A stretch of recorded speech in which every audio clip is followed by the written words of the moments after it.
Cuando hablamos de maldiciones generacionales, lo lógico es que nuestra mente se vaya directamente a aquellas familias que todos conocemos por alguna razón u otra y a la que hemos llamado familias malditas. Como por ejemplo, familias muy conocidas pueden ser los Kennedy, que tienen todos unas muertes muy violentas o casos parecidos de muertes violentas. Se ven en la familia Grimaldi, que es la familia real de Mónaco, o también la familia cervecera Guinness, que también tienen una larga lista de muertes violentas o extrañas. También se me ocurre pensar en los Windsor, por ejemplo, que es la familia real británica, que son muy conocidos por todos sus amores prohibidos, por el protocolo de la corona, o la familia Hemingway, que desde el padre todas las generaciones han optado por el suicidio como método para quitarse la vida.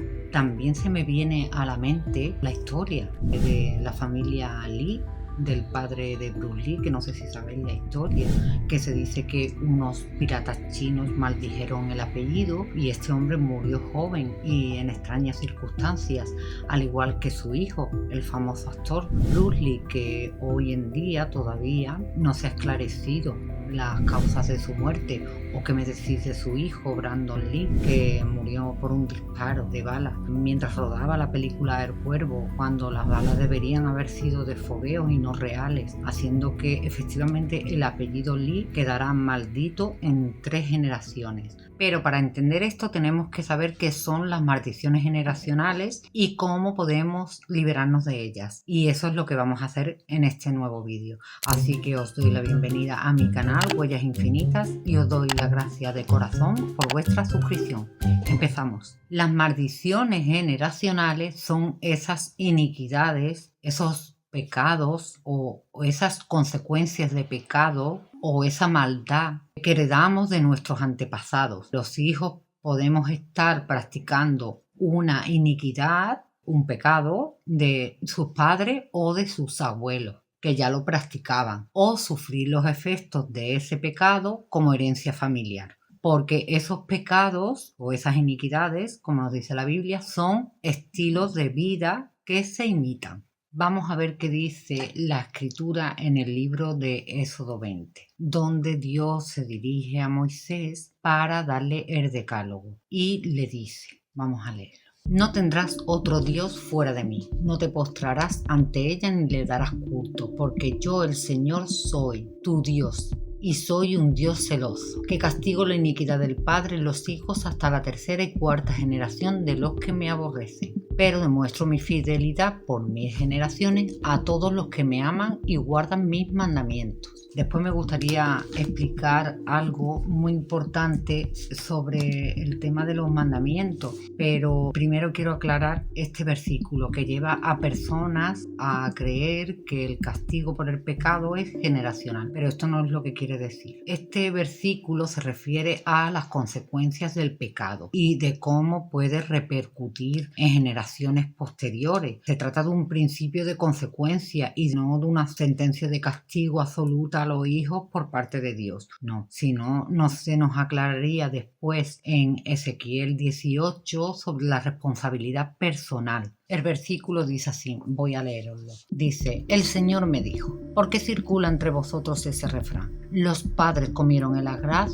y los dientes de los hijos tienen la dentera. Aquí ese refrán sería más o menos como decir ahora, de tal palo tal astilla. O por ejemplo, como decía mi abuela, si el cangrejo anda para atrás, ¿cómo vas a querer que el cangrejito ande hacia adelante? ¿No? Pero bueno, voy a seguir con el versículo. Por mi vida, dice el Señor Dios, que no repetiréis más ese refrán, pues todas las vidas son mías, la vida del Padre lo mismo que la vida del Hijo. Quien peque es el que me morirá. Porque si un hombre engendra un hijo, que después de haber visto todos los pecados cometidos por su padre, no los imita, observa mis preceptos y camina según mis leyes, un hijo así no morirá por la injusticia de su padre. Vivirá. Su padre, sin embargo, que no hizo el bien, morirá por sus propios pecados, porque cada cual será juzgado según su conducta. El hijo no cargará con la culpa del padre, ni el padre con la culpa del hijo.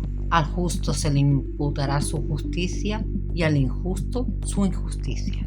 pues yo creo que está muy claro el versículo, ya os lo digo, Ezequiel 18. Esto es la palabra de Dios y se nos está enseñando que cada uno de nosotros es responsable de sus actos y de ello tendrá que dar cuentas, efectivamente. Pero la maldición generacional consiste en que si alguien crece observando comportamientos malos de sus padres y supuestamente son más propensos a seguirlo y a vivir ese estilo de vida tan solo por imitación. Por eso Dios nos dice tercera y cuarta generación, porque también os digo que afortunado aquel que ha conocido a sus bisabuelos, como les ha pasado a mis hijos, que sí lo han conocido, pero que esto es muy raro. Se tiene que dar una circunstancia muy grande, que todos tengan hijos bastante jóvenes y tú no vas a imitar a unos tatarabuelos que tú no conociste ni te hablaron de ellos. Eso es improbable. Por otro lado, os he dicho supuestamente porque yo he conocido personas maravillosas que han crecido en familias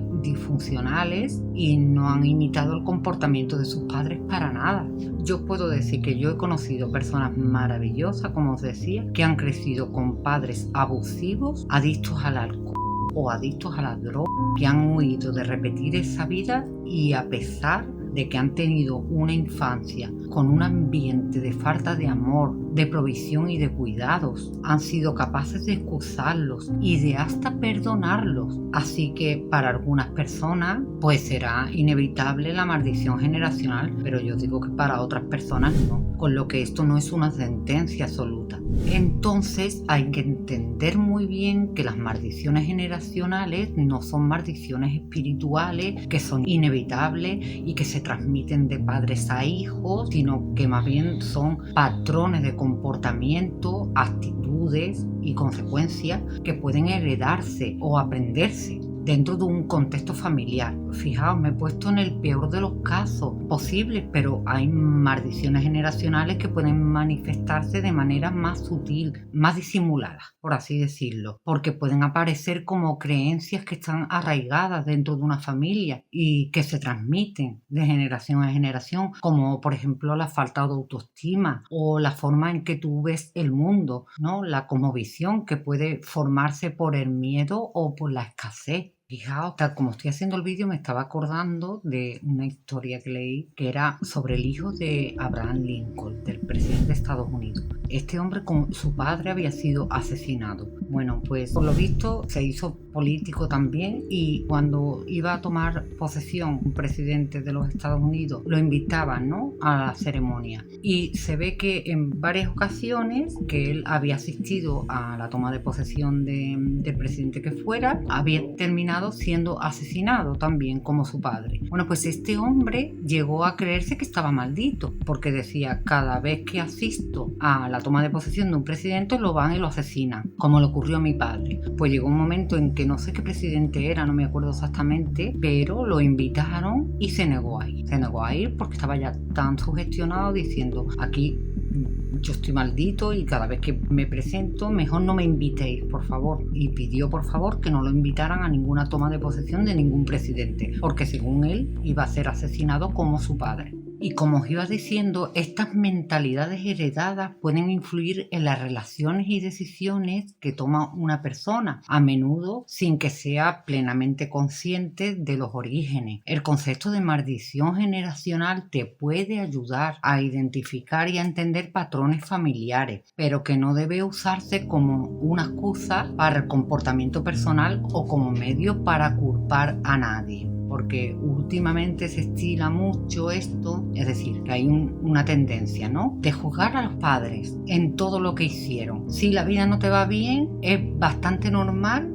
escuchar que alguien le está echando las culpas a los padres, cuando lo cierto es que esto es precisamente todo lo contrario. Si no has liberado la abundancia de tu todo bien en tu vida, es porque no honras a tu padre y a tu madre, porque ellos están ligados a nuestra abundancia terrenal. ¿Y por qué os digo esto? Pues tenemos que entender que el Creador nos eligió la familia que tenemos que tener para la misión que tenemos que hacer. Y para que puedas convertirte en la persona plena que Dios creó, primero tienes que ser la persona que honra a su padre y a su madre, independientemente de cómo sean, o de cómo fueran, o cómo lo hicieran. Y la historia de José en el Génesis nos sirve de ejemplo para aprender cómo una persona puede superar un entorno familiar difícil a través de la fe y de la perseverancia. Al principio del vídeo ya os dije que quería aclarar algo importante sobre los mandamientos cuando os estaba hablando del Éxodo 20 y del Decálogo.